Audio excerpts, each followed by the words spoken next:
That right there is something that's just here. Air conditioning? I don't hear. Are you good? Yeah. All right, good. Let's rock and roll, Brian. Okay. First, I'm gonna, you know what? Let me just pull this up because this is not where I wanted to be at. This one. So let me pull it up from my phone. I want it to be right here. And this is my man, Brian. So, Brian, how you was telling me before, I just needed you to introduce yourself because you're not going to hear my voice or my questions. So everything you do stands alone. So you want to repeat my Okay. questions, your answers, you know. So I want you to finish this sentence. My name is Brian. You have a mic? But I'll read it to you. My name is Brian Chen. I was an A&R at Profile Record from Boom to Boom. But hold on. My name is Hold on a sec. Here, I got one. Last guy. my name is Brian Chin, and Hold on a second. You can practice if you want, but he's not on yet. You good, Willie? Good. All right, you ready? okay. My name is Brian Chin, and I was A&R director at Profile Records from September 1987 to December 1989, and I signed the single "It Takes Two" by Rob Bass and DJ Easy Rock. Now, the first day in September of 1987 that I came to work at Profile, actually Run DMC was on the cover of Rolling Stone, and that just goes to show you that rap had already arrived as a mainstream genre of music. LL Cool J, EPMD, Beastie Boys, Houdini, Run DMC, all these acts already had gold or platinum records, even though some people in the media, like some pop radio stations, considered rap to be the most underground of the underground musics, and probably alienating to the mainstream audience, although I thought that record sales at that time was already proving that rap was ready to take over the mainstream, which of course it did by the time you heard of names like Missy Elliott and Eminem. This was really just a way station to rap taking over, to a way station for hip-hop to take over youth culture as a whole. And when you look back in retrospect, I think you'd have to say that all the signs that it was destined to happen are all right there for you. Great. So your mission when you came to Profile, you spoke a little earlier how you came to Profile and what was your mission when you came to Profile? Well, at Profile, I think part of why Corey wanted to recruit somebody who was, I had been reviewing rock concerts and records and really the whole gamut of top 40 and pop for one of the daily papers, the New York Post, and everything about Profile was really inclusive culturally and racially, and it was a really big, diverse company, staff-wise. Every single department was integrated and diverse. And even though Run DMC really put that company into the very top echelon of independence at that time, Corey was still very interested in dance music, and his promotion person, Claudia, also did A&R, and she taught me A&R with the head of the department, Gary Peeney. And so it was actually compiling a house music club record that brought me in contact with the manager of Rob Bass, and I was dropping off some paperwork in order to put a Screamin' Rachel record onto a compilation, my first house music compilation for Profile, and he introduced me to Rob Bass's manager and said he had a demo to play for me. And when he played the cassette, as soon as it came on, I knew it was a record that I already owned by Crash Crew on Sugar Hill. I still don't know to this day if it was a quiz or something, but I just looked at him, and instead of standing up and saying, this meeting is over, goodbye, as if he was trying to get me to give him money for a record that was already released and belonged to somebody else. I just looked at him and said, call me anytime you have a new demo, and we'll listen to it at the office. And so he had, so he knew that in any case, I knew the Crash Crew record when I heard it, and a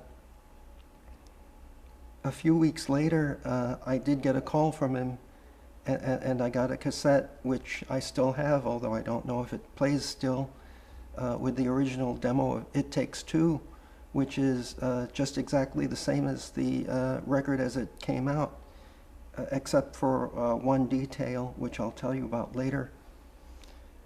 Anyway, I always say that A&R is not rocket science or brain surgery, and for me, especially in this case, my response to hearing that demo was just completely Pavlovian, because it cued me into one of my favorite records of all time, Think About It by Lynn Collins. And I always say, when I heard a record that reminded me of some of these really classic dance records of the early 70s, which I first heard when I was in high school and junior high, I would always say, you know what, I just can't be objective about this record, because as soon as you push that button, you got me going. And so the record that cues me into Think About It by Lynn Collins, how am I not going to like that record and say, this is the best demo I've heard so far in 4 weeks of going through tapes. And so luckily for me, within 4 weeks of starting to work for Corey, I had already found a record that I really, really liked. When I was, my innermost fear, actually, which I was too scared to admit to anybody at that time, was that I would just listen to tape after tape and never actually hear anything that was good enough to release. And in the end, I would have to say there was more talent out there than you could shake a stick at, and there were many, many more records and artists that I would have liked to have signed, not only at Profile, but at my next job, which was at Pete Waterman's company in their New York office. There were many, many more artists who I would have loved to sign and put out a record on than I got the opportunity to actually work with, which to me also addresses one of the very pervasive myths of the record industry, which I found to be untrue, and that is that the mainstream record industry tries to hide from talent, and the reality is that every single A&R person probably has 2 or 3 or 5 times as many people that they're trying to sign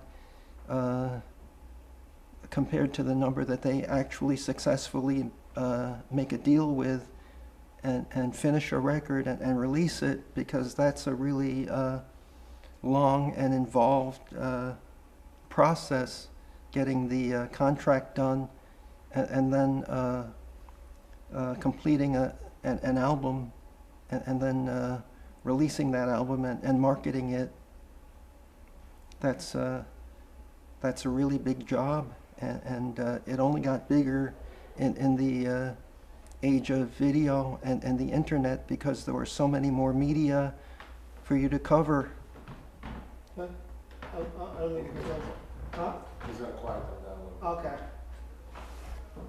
You're doing great. I want to take Thanks. you back to when the manager first played this demo for you of a record that was already out. He was testing you to see if you knew. Tell me about the manager. You settled? Yes. Tell me about the manager. How did take me back and paint me that picture of what was happening? The manager came into your office and brought the demo tape, and take me through what happened with the demo tape. And you said "It Takes Two" was your favorite song. Kind of condense that for me. Tell me how he came and you heard that song first. Well, I had just started, so I didn't actually have my private office ready.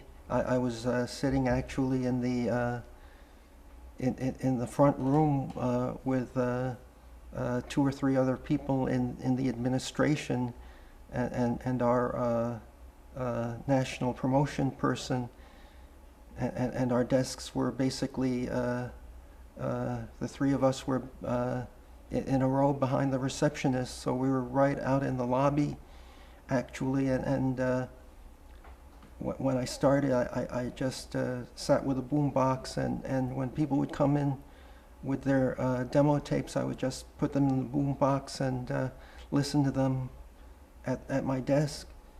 And actually, after I played the demo several times and really started blasting it because I liked it so much, that was when I started listening to the tapes on a headphone, because I didn't want anybody else to be passing by the office and think, good loop, must use that next week when I get to the studio. So after a couple of days, I stopped playing the tape for anybody but my coworkers at Profile, and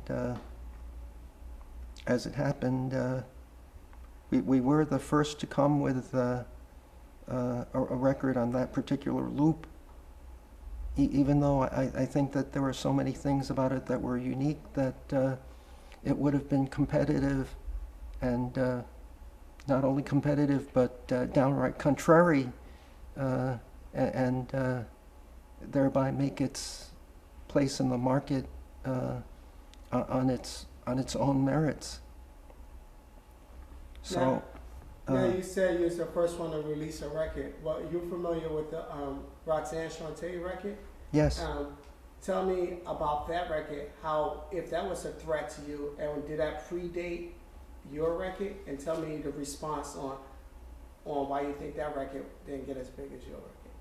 Well, I think probably I was aware of Go On Girl probably 3 months before it came out in the soundtrack of the movie Colors, and actually, how can you not like a record that's rapped by Roxanne Shante, who's one of the greats, and written by Big Daddy Kane, also one of the greats, and produced by Marley Marl. So everybody who made that record is a genius, and I consider it to be a great record. But by the time it actually came out, and I know that they held it for the release of the movie because that's what the marketing people will tell you to do. It was probably conventional marketing wisdom that made them hold it as a single, where maybe somebody could have piped up and said, wait a minute, let's put out this single. It's really great. It's on a loop that everybody loves. So let's say that we're pre-marketing the movie, and when people go out to see the movie, they'll hear it in the soundtrack when it comes up, and they'll say, I already know that record, when they're going out to see the movie. So did that record predate It Takes Two? And why? I don't think so. Well, you tell me that It Takes Two came out before. It Takes Two was released as a single in January 1988, I think in the last week of January, and I'd have to look it up, but the movie Colors didn't come out until later in that year, at least 2 or 3 months. So we had a slight jump, but I think that everything else about the record, which was unusual, probably would have told the story about it if they had come out at the same time. So what I think is different about It Takes Two is this. Again, I'm not a brain surgeon or a rocket scientist, so of course, after listening to the tape for a number of weeks, I started asking myself, maybe they need a break from the "yeah, whoa" part, as if anything needed to be touched in the production structure of that record, which it didn't. It just continued on the loop for 5 minutes uninterrupted, and it all turned out fine. So anyway. Tell me about that whole year, because Rob Bass was saying someone had a conversation with him about removing some of that. Was that you, and could you tell me about that conversation? Well, it's possible that we thought that because it was so intense to have somebody basically shouting in your ear, "Whoa, yeah," like that, over and over, was it going to burn itself out prematurely when you need a record to really last for you until it, first it sinks in and then it has its run. And then whenever it's going to burn, it's going to burn. But it turns out this record didn't really have a burn rate. And not only this record, but many, many other records came out on the same loop with the same basically screaming and shouting. And I think history tells you now that it was a period of years before that really sort of passed into either last year's sound or probably producers had their fill of it before the public did. So in the office at Profile Records, after you listened to the song a number of times, you felt like that whole year would get tiring and burn people out. Could you give me a concise sentence of you having that conversation, asking Rob Bass to remove the whole year, or that internal talk at the office? I don't think it got to the point where we even mentioned it to Rob or his co-producer, because I think in the end, discussing it at the A&R meetings, we decided not to fix something that wasn't broken. So even though we actually took it in and mixed it again at Green Street Studio, what we changed about it was we had a 16-year-old singer who had just put out her first dance record on Profile, and she re-sang the hook. And I think that in doing so, she styled it a little more. Well, you could hear by the pitch and the texture of her voice that she was young, in her teens, and she styled it with just a couple of notes different from the hook that you were already hearing, and I think that just the way Lisa caused people to identify with her because of her imperfections, telling you that she was a teenager and not a grown adult singer. I think that that was part of the appeal of It Takes Two in the end, that it helped to make a song that was already 15 years old to have a voice on it that was still developing, and I think that the impact of having that very young voice on there helped to make the record feel younger and fresher, and then there was, you know, the other aspects of it that were really just gut level and you know, powerful from a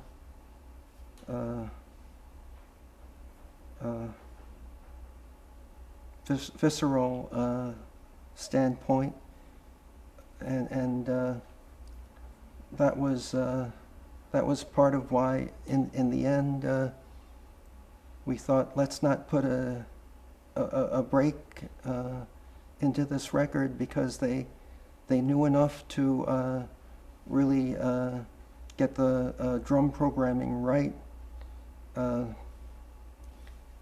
that's one of the other very different things about it.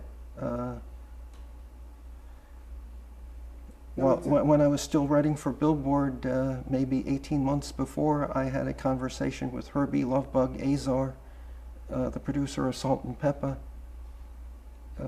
and he was talking about the coming of sampling in rap, and he described the sounds that people were liking in his records, or a song like Eric B. is President, or My Melody by Eric B. and Rakim. Because of the technology of that time, sampled music had a tendency to sound thin, and that was long before technology made it possible to make samples sound just exactly the same as your source material, with no loss of sonics. But actually, Herbie said that the sounds that were turning people on were tinny or even trashy, and Corey once said that some of these rap records are starting to sound like you recorded them on your answering machine. But It Takes Two did not sound like that.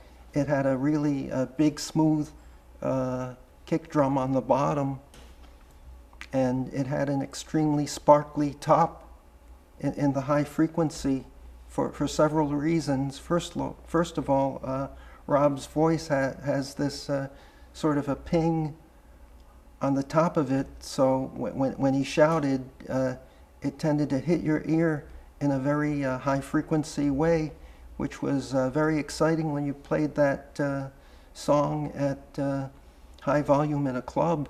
And also, you know, again, one of the things that you could observe from the demo that said these producers have already done it the right way is the clap track on It Takes Two is extremely busy, and combining that with the main loop, which was already one of the most exciting moments from the early history of dance, to give that a really, really fast polyrhythm on top, really created a kind of tension, and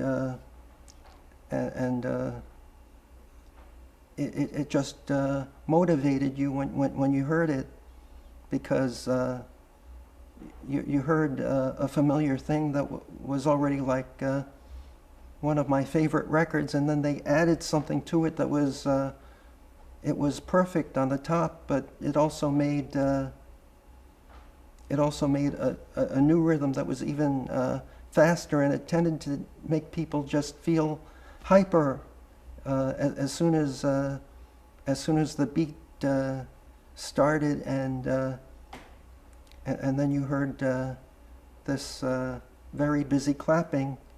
I'm told that a much later record, "Get Busy" by Sean Paul, that was part of the influence of it. Actually, not long after Rob's record was out, the owner of Delicious Vinyl Records, who we actually tried to sign in my first few months at Profile, and weren't able to sign, unfortunately. The head of Delicious Vinyl Records told me that the dance aspect of It Takes Two was the inspiration of the Young MC song Bust a Move, which was also a mass appeal, dance-oriented rap record.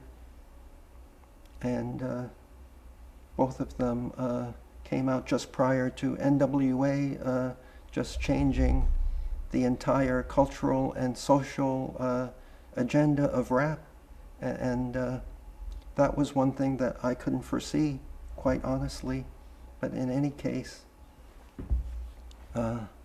we had a record that was very unusual. It was just, it was, there were many things about it that were just fast and more hyper than your normal rap record. And I remember hearing it played at the Red Parrot nightclub by Gayle King just at the time that it first came out, and there were really only two records that were fast enough to play with it. One of them was Raw by Big Daddy Kane, and the other one was Rebel Without a Pause by Public Enemy. And that was the set that she played Rob's record in. The first time I saw it really played in a club at peak hour with the floor packed.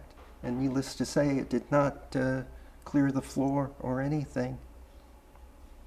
Ryan, you want to take a sip of water? Just to clear your throat a little bit? Mm-hmm. Yes, sir. Yeah, the magnification is indicated there, but check a look here. This is what I'm saying. This is all I'm saying. See, it's just telling you that Okay, it's on. but, okay. But for me, I get really super tight. Okay, cool. So that's why. So it's not magnified once? It's just No, it's saying. not magnified. Okay, cool. This is magnified. Okay, that's magnified. You see what I mean? Yeah, So but that's magnified twice.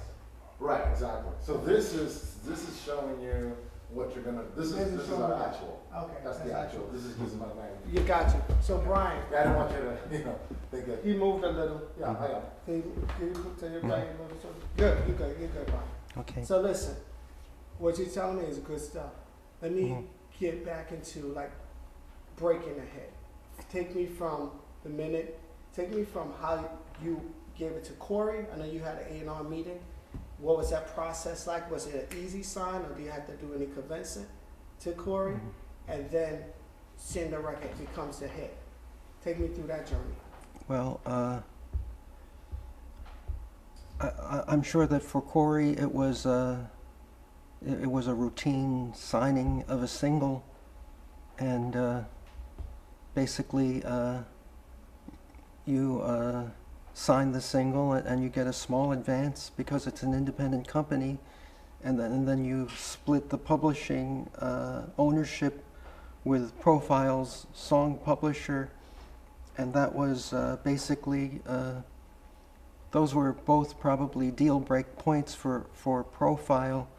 A low advance, and you have to be willing to sign your part of your publishing away, and I don't even want to think about what might have happened if they said we keep our publishing, sorry, and started showing that tape around. But anyway, probably the first person that we give the record to is Mr. Magic, because he's playing on WBLS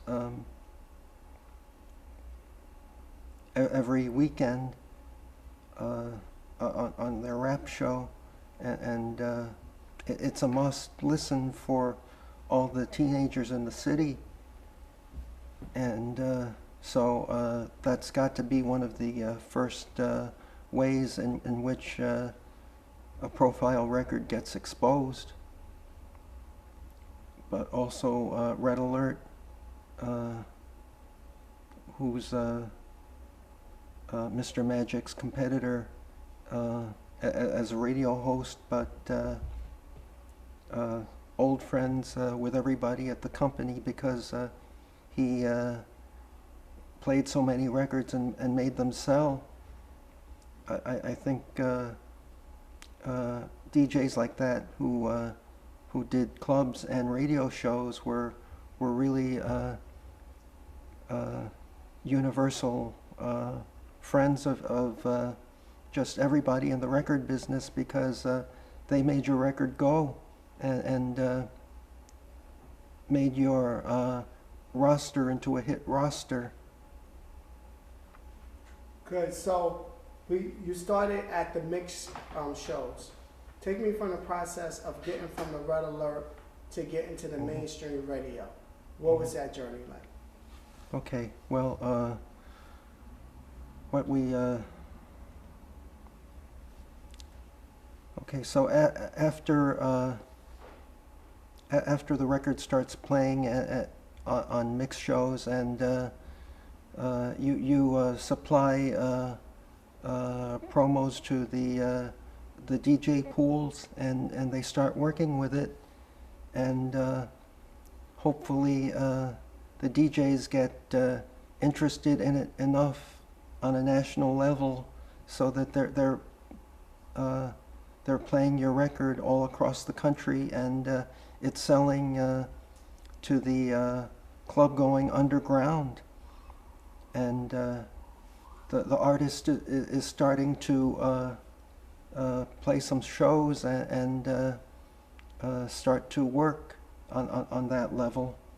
And I have to mention that I remember seeing Rob on stage for the first time, and I gotta say he knocked our socks off, absolutely, because they had already been working on their own video, because at a little label like Profile, to make the investment in a video at that time in the 80s, it was only $20,000 to make a video, whereas in the 90s and after the 2K, there were $600,000 and $1 million videos by Missy Elliott and Puff Daddy and many other rap artists.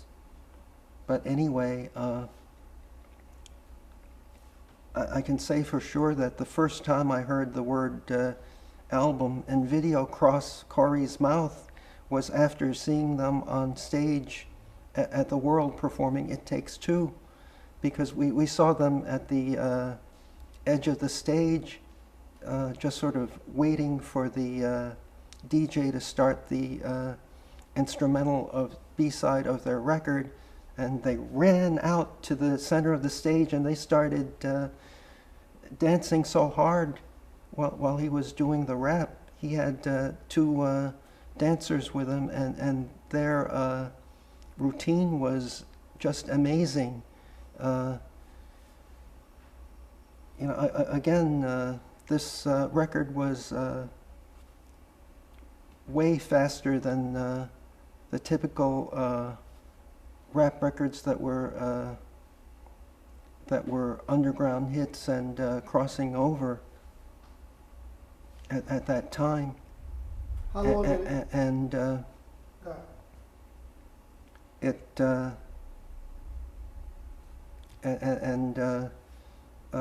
Rob absolutely backed that up on stage every time he performed that song, because he'd be rhyming on the mic, and there'd be these two other guys just dancing really, really hard and fast. And it was a great piece of choreography.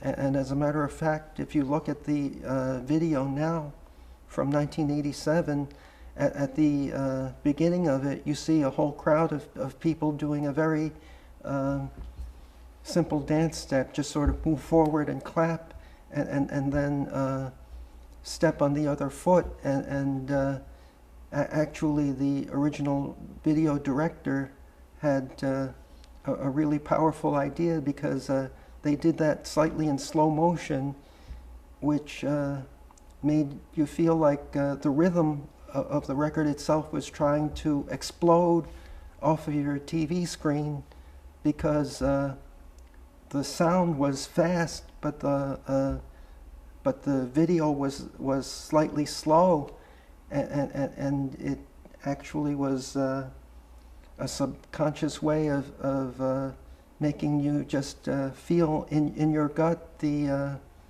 way this record was trying to make you run to the dance floor and dance as hard as Rob's two dancers were dancing. And in the end, that's what happened. I have seen many dance floors just really erupt when that record came on. And every so often, my coworkers would say, you know, I was at a club last night, and they started hearing Rob's record, and everybody in the room with me jumped up out of their seat and started trying to get to the dance floor as quick as they could, so they could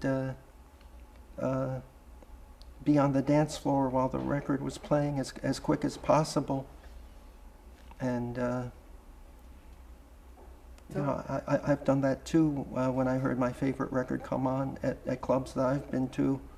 So that really tells you how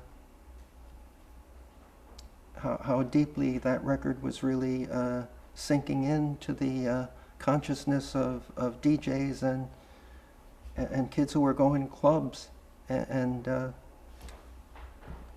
like any independent record, your first locality to pick up your hits is going to be the city or the region where you happen to be.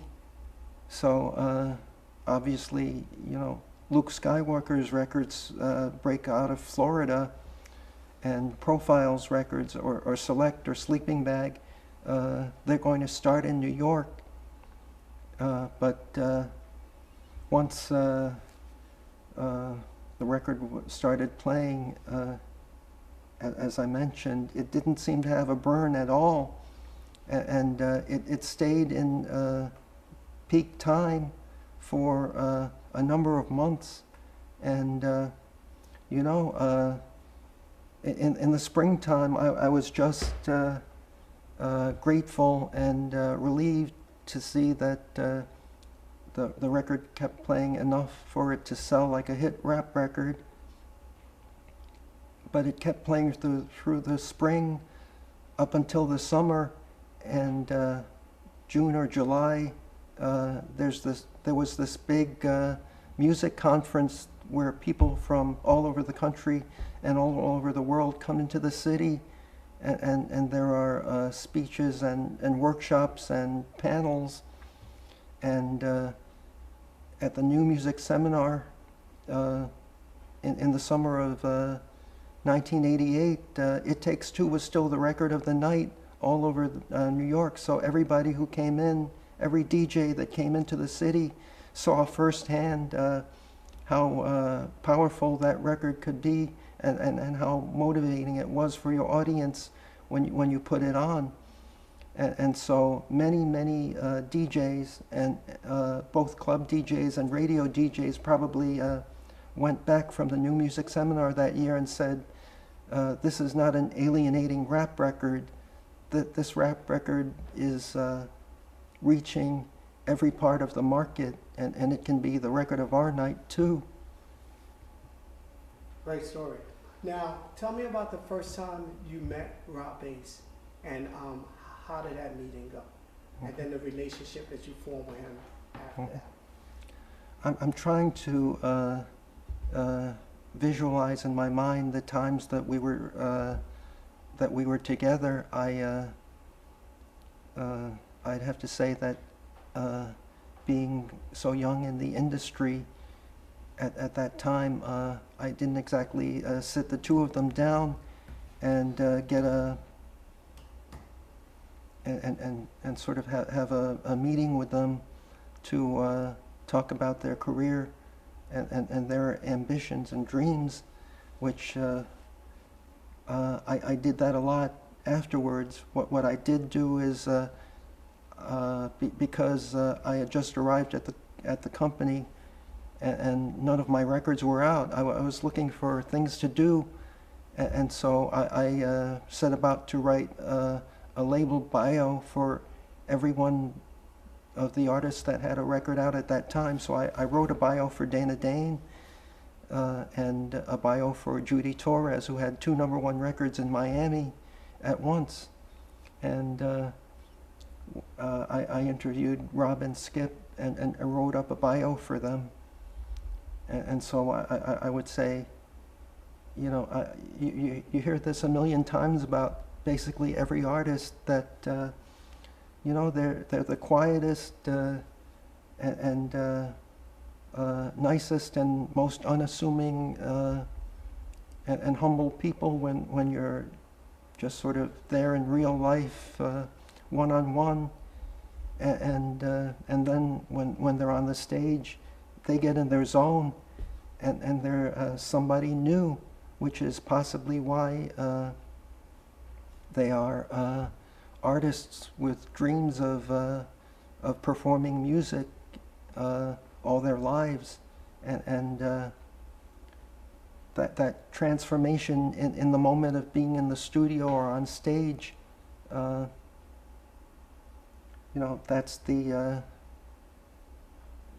lightning that you're trying to catch in the bottle, and when the lightning strikes, then you're just sort of hanging on to the tail of a tiger, trying to make sure that you know, that your follow-up on your end is commensurate to how the record itself is performing.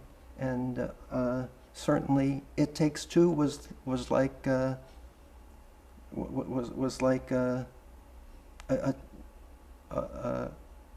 wild animal on the loose, and it was dragging everybody behind it to make sure that there were enough records in the marketplace from week to week, and it wouldn't sell out while it was so extremely popular. And they were still finishing up their album for us, which also turned out to be a real success. Great. Now, could you tell us, Rob Bass himself, any stories that you could share about him in the beginning, and then as the success of the record became more and more popular? Any like changes that you saw in him? How did he receive the success? Well, the times that I interacted with Rob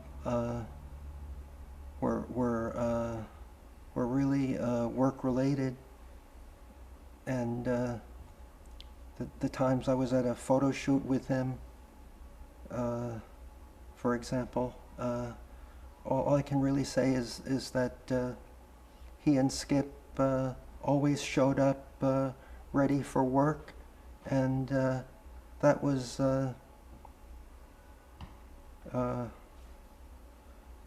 if anything, a lesson to me about being prepared and thinking about your meetings and what you would like to accomplish over the course of the day.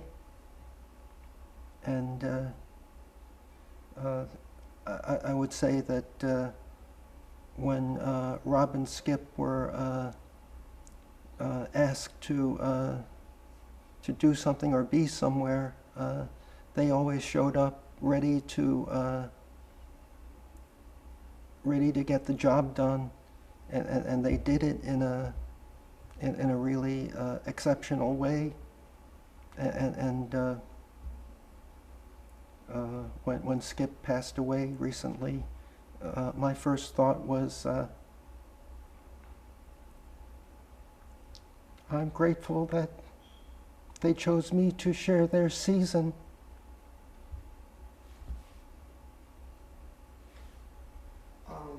That's powerful. So, what did this song do for you, for your career? Well, every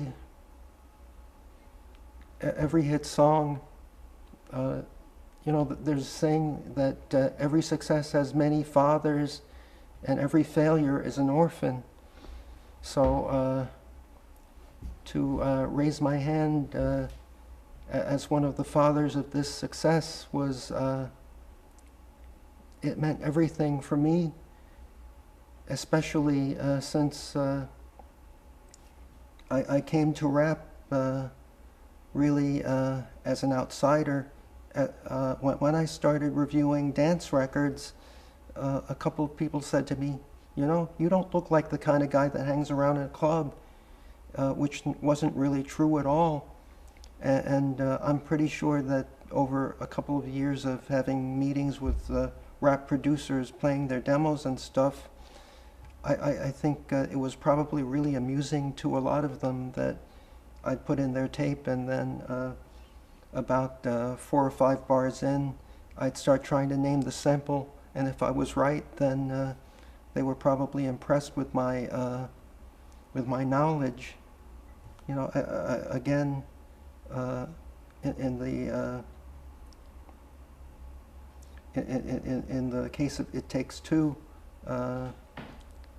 hearing a rhythm track that cued you into your favorite record for the last 10 years, it was not any stroke of genius on my part. It was an involuntary response to embrace that record, because inside of it was the source of,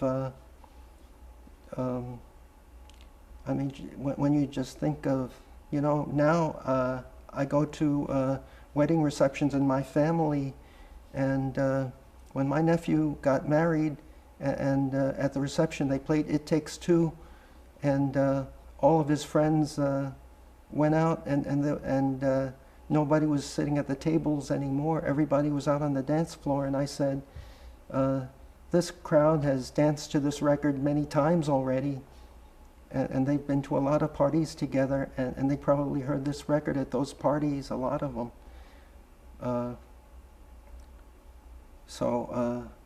It's true that the halo of that record was a benefit to me, and I went on to work for another company that was owned by a production team out of London, Pete Waterman, Mike Stock, and Matt Aitken, and we all got the strange idea that even though their production company was most famous for making pop dance records, that they should start an office in New York and fool the fuck out of everybody in the music industry worldwide, and start putting out rap records. And I had faxes from London, from the rap retailers there, of which there were a number of them. There weren't just a few, because, again, rap was already mainstream music at that time, and every time we put out a single, we'd get these top 10 lists from the retailers, and we'd see our records in the top 10 in London. And for me, I kind of felt to myself vindicated, because there were some people who thought that I was trading a great company profile, which had all kinds of street cred, for a company that was just trivial and sort of hateful top 40 pop dance, which was Stock Aitken Waterman, when actually they made all kinds of records, hardcore dance records and soul records too. Got you. And I was very happy to join them and bring out records that had real hip-hop credibility, at least in their hometown of London. And when they started getting records that were hip-hop on that label, I'm sure there was this big disconnect. And then the DJs started saying, we're using these records every night. And then the retailers started selling them on import. Wow, that's amazing. Let me give you something else. And I'm proud that I was able to bring to Pete Waterman, who was mainly into an extremely European form of dance music, high energy, to bring him true hip-hop records like Ed O.G. and Diamond D. These were not him trying to sort of dip his foot in. This was us jumping in feet first and not coming out with something that wasn't meant to be authentic. Yeah, those are some great records. Your Father's Years Young and all those other records. But you mentioned something about a wedding. And were you aware that Rob Bass performed at Corey's wedding? He performed this song? He performed It Takes Two at his wedding? Actually, I did go to Corey's wedding. Did he perform it? Actually, if he did, I'd say that made perfect sense because in the end, Rob and Corey were really good for each other. But let me just stop you real quick. Can I get this soundbite? Because Rob told me, or his DJ told me that he actually performed the song at Corey's wedding. If that's true, I would like for you to take this and tell me the song was and is still so important to Profile Record that the founder of Profile, Corey Robbins, had Rob Bass perform the song at his wedding a few years ago. So I just need that soundbite coming from you, how important the song is to Profile Records that a few years ago Corey had on performing at his wedding. I'm pretty sure that It Takes Two was the one platinum single that sold over 1 million copies in the history of the company. He had historic albums by Run DMC that sold many times that over the course of the 80s at the company, but that single was so popular for so long. And I would say that on an important day like your wedding day, when you're considering all the other important moments and turning points of your life, you know, I'm glad when I consider that Corey would choose that as one of the turning points in his life, running that company. It was one of mine too. Well, what was mainstream radio reaction to It Takes Two? Can you give me some stories? Because you was trying to get the song out there with Profile. Give me mainstream radio reaction. I know we had the mixtape shows, but give me that reaction and how you finally knocked down that door to get them to play. Well, from reviewing records and writing news at Billboard, I knew that Top 40 Radio, more than anything, was scared of rap music because it was considered to be too intense and alienating and disruptive to what they wanted to present.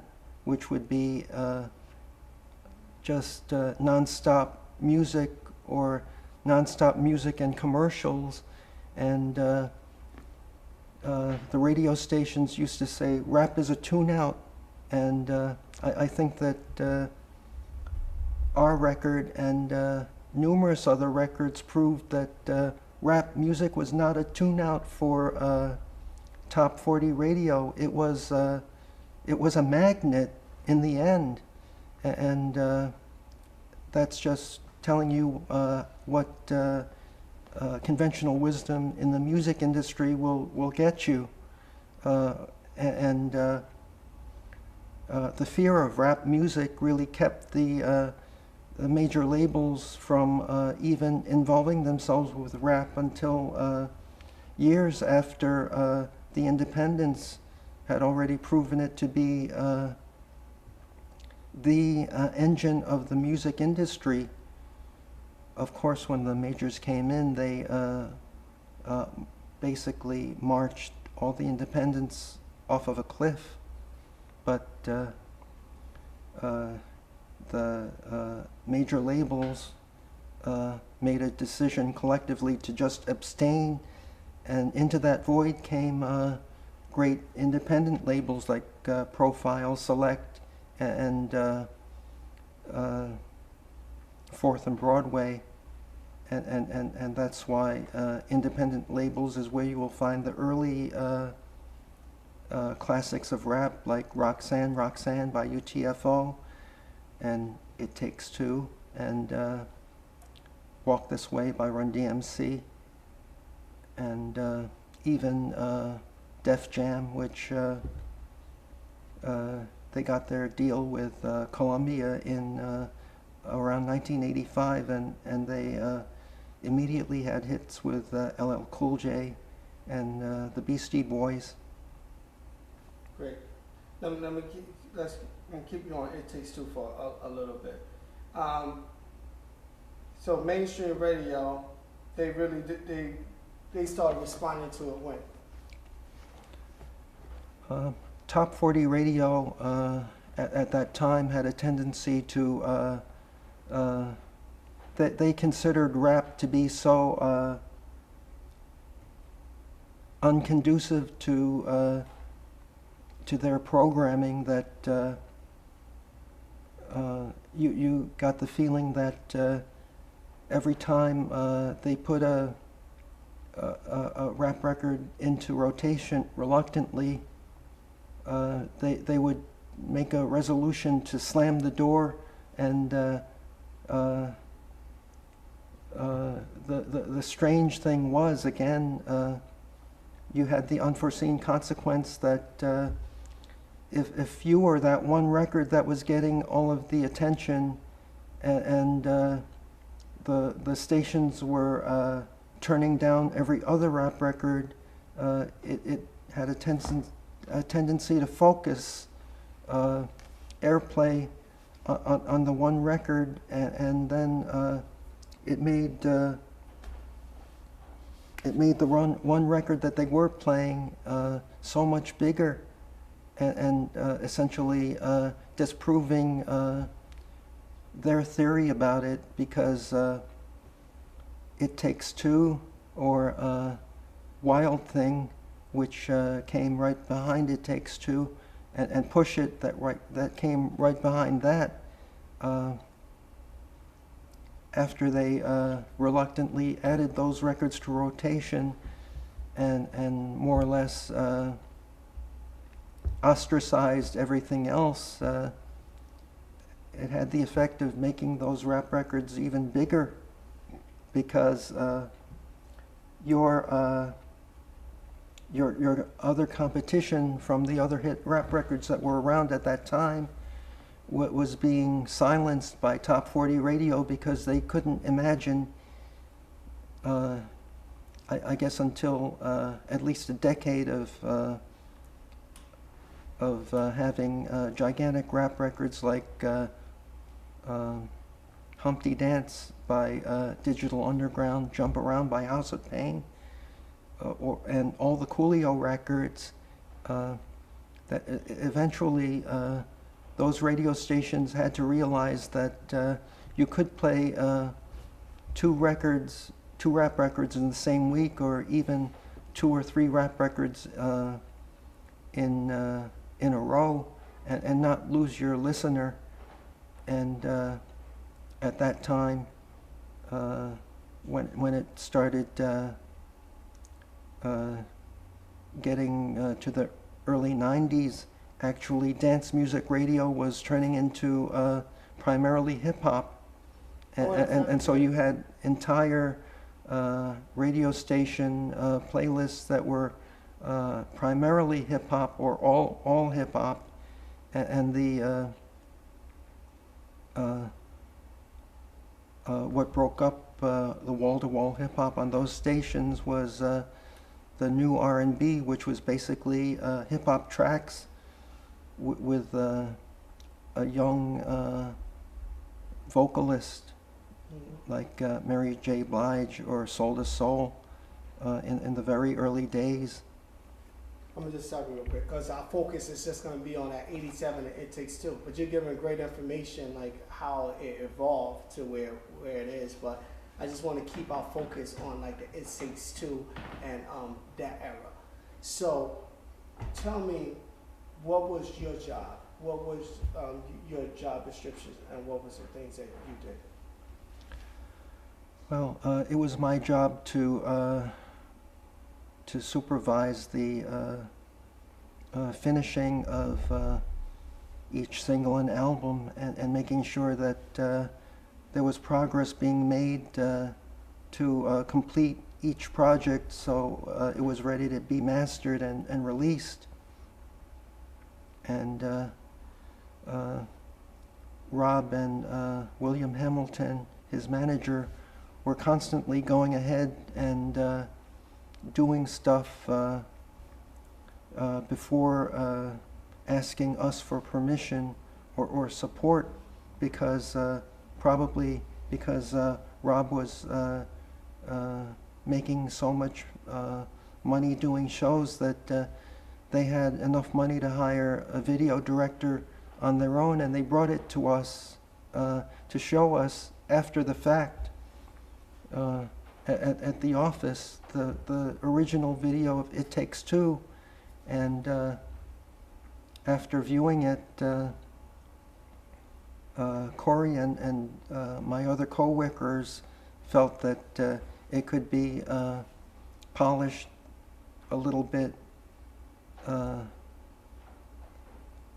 so it would play better next to other R&B videos and pop videos, and that's where the computer graphics came in, and it was edited slightly different, but you know, again, another dimension of the overall impact of that record was that it played every day at the start and the end of Yo MTV Raps, which of course, because MTV, when they finally put on a rap show, they were only going to have the one, so kids always knew when to tune in to see rap video at MTV, and as soon as it came on, it became the most popular show, because it was so easy for kids to focus on watching that after school. And so we were playing as more or less the incoming and outgoing theme of the show, and that certainly helped it, as it was over the course of those months and years. Really, it was basically sinking in as a standard song. Mm-hmm. What was the biggest pop stations, or the biggest top 40 stations at the time? Like, if you got made it on that station, then you knew you had a hit. Well, I'm not sure. I don't remember, to be honest. Okay, we can Well, skip through that. well, actually, at that time, it was probably Z100 in New York, and you just sort of go down the list of the biggest cities in the country, and of course, you would want your record played on the main top 40 station in Los Angeles and Chicago and Detroit and Boston and every other major metropolitan area. Although in New York, since the early 80s, the radio industry already knew that an R&B formatted station could be the ratings leader in any of the big cities in this country. So once we were playing on WBLS, it was the #1 station in the city, and that was the pop station. You also wanted WHTZ because that radio station had a pop music format, and it was behind WBLS, but still in the top 5, so you more or less doubled your audience when you got a station like WHTZ in New York or whatever the big pop stations were in Los Angeles at that time. There was so much hit rap and dance music at that time that a lot of the really key stations that were the market leaders, for example, KMEL in San Francisco or KYLD, also in the Bay Area. When you got those stations, then you had your mainstream audience covered because that was the #1 station that was playing dance and rap. The station that was playing the top 40 and whatever ballad was out, or you know, Michael Bolton or Tiffany. You wanted that station too because that would reflect in the chart number on the Billboard Pop chart, and you always wanted to have the credibility of keeping your bullet and getting into the top 20 or top 10, as opposed to sort of sitting around in the 30s somewhere because you couldn't get enough of their panel of pop radio stations to report you as part of the playlist. And did it take to infiltrate all those stations as you were talking about? And then how long did it take it before? I would say that probably it peaked on the chart in summer or fall of 1988 in this country. I don't think it actually reached the top 20, but again, as far as I was concerned, to see that album in the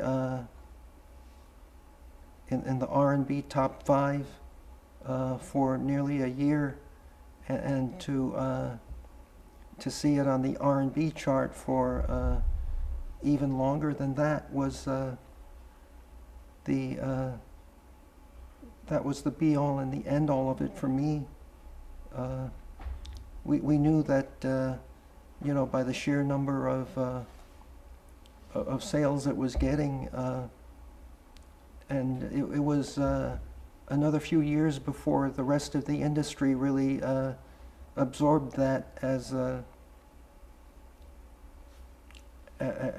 fact about the mass audience of music, that you know, just look at the population. If you break it down by ethnicity in this country, the that the average buyer of a rap record has got to be white. And so just the way reggae was first popularized in this country by a white collegiate audience, and that was a huge surprise because culturally it's so deeply in a heritage that's of African origin. The numbers, as soon as you look at them, will tell you that the mass audience, the listener that the pop media was trying to capture was already had already been captured by rap, by artists like Run DMC, LL Cool J, and the Beastie Boys, even prior to the era of big pop rap records like the ones that Salt and Pepper and Coolio and House of Pain had. One question. How did the song last 26 years, and how long do you see the song lasting? Well, as I say, I was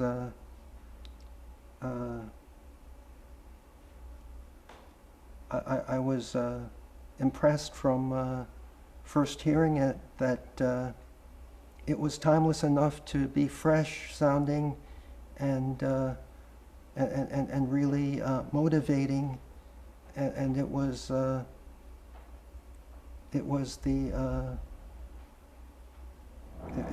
the son of basically a record that was already 12 years old at the time, or 15, and so I think that just the way you read in every single rock and roll history that the great songwriters of the early 60s didn't think that their songs would survive any longer than they were actually on the Billboard Top 100, and that after that their song was over and done with, for the balance of the lifetime.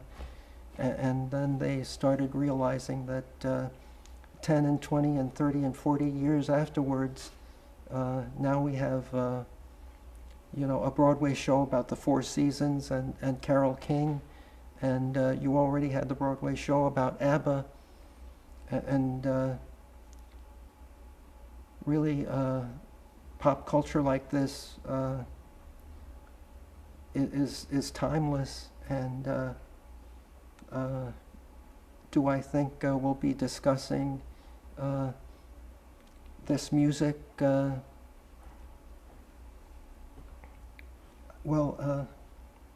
have a feeling that my generation is the last generation that will buy its own music over and over and over, so it might not be picked apart with as much interest in generations to come, but it will be there.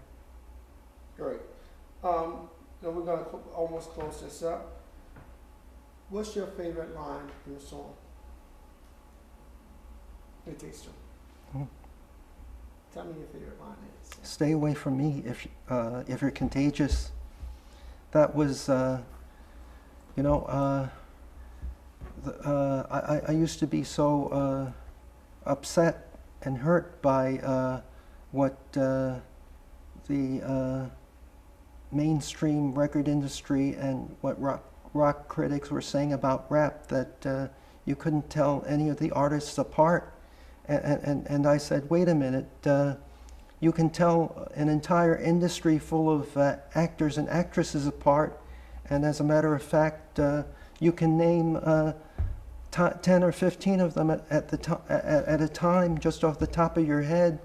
And in black music, your typical rock critic or your typical music industry executive could probably name you the #1 R&B producer of the moment, and maybe one or two more, and that was about it.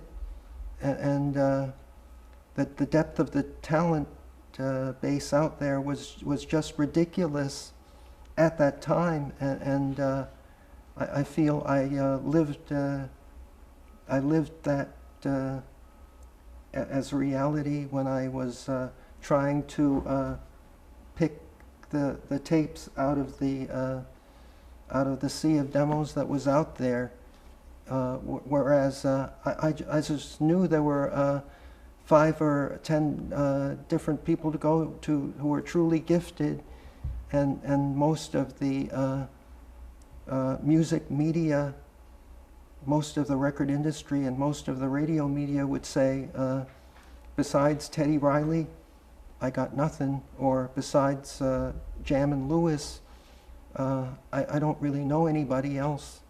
And they again, just the way the major labels left a huge void for Sleeping Bag and Select and Profile and other Priority, the other labels to they created a huge uncompetitive safe space for them until the early 90s, when they moved in and made the cost of participating too expensive for anybody but themselves. Let me ask you something else before we go into that. I've got 3 minutes left on this card. All right. People think after a song this big that the average person, that a group would never have to work again. Tell us why that isn't the case. Like, after having such a big hit song like this, Rob Bass and Easy Rock. Well, I think anybody who has a home and a professional life to maintain knows that every professional person has an overhead to support your housing and your health care and Let's talk about and your family. Since we want to have a limited amount of time, let's talk about artists, the early rap artists, getting harsh deals and maybe not benefiting as much as the record label or the management. Could you speak on that? Unfortunately, one of the other timeless traditions of the record industry is that the artist gets paid last and often the least, and so for example, even if you're getting your record royalties, and in recent years this has become much more widely understood by people who want to be recording artists, but the artist is often paid the last in the music business, and so it's incumbent on them to to make the life choices that will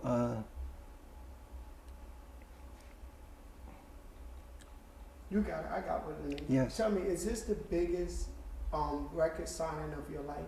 If so, give me that. It Takes Two was, if it's so, It Takes Two was my biggest find ever. It Takes Two was probably the biggest, and if it was not It Takes Two, then it would have had to be a record that we signed actually out of the London reggae lovers rock scene in the later 90s for Pete Waterman's company. It was a song called Searching that was in the lovers rock underground of London, And in the year after we signed it and mixed a pop version of it and released that. Since we only have a short time, I don't mean to cut you off, but I need to know how important It Takes Two was to you in a soundbite. It wasn't the biggest record that you found, right? Mm.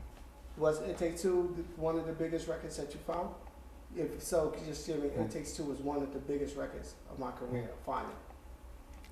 That record changed my life, and probably the way it did, the number one way it did was that it made me understand that I could be a help to